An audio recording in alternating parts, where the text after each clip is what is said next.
সিলেটের DIG prison Mohammad ছগির মিয়া বলেন, সাবেক বিচারপতি মানিকের অবস্থা আশঙ্কাজনক। মারধরে তার শরীরে অতিরিক্ত রক্তক্ষরণ হয়েছে, একটি অন্ডকোষ ফেটে গেছে, কঠোর নিরাপত্তার মধ্য দিয়ে চিকিৎসা চলছে।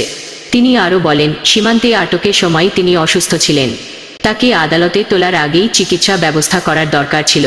সিলেট ওসমানী মেডিকেল হাসপাতালের সহকারী পরিচালক ডাক্তার জলিল কায়সার খোকন বলেন, মারধরের কারণে সাবেক বিচারপতি মানিকের অন্ডকোষ ছিঁড়ে গেছে, পরে তা অপারেশন করা হয়। একই সঙ্গে তার শরীরে অনেক জখম ও কাটাছেঁড়া আছে, সঙ্গে উচ্চ রক্তচাপ আছে। শনিবার বিকেল 4টার দিকে সাবেক বিচারককে সিলেটের চিফ জুডিশিয়াল ম্যাজিস্ট্রেট এক আলমগীর হোসেনের আদালতে নেওয়া হয়।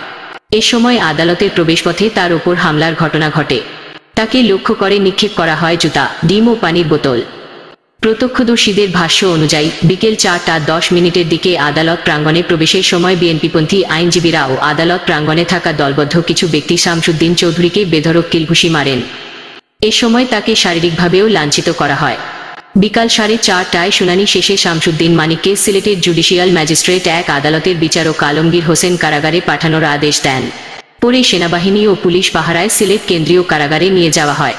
54 ধারায় গ্রেপ্তার দেখিয়ে তাকে আদালতে হাজির করে পুলিশ।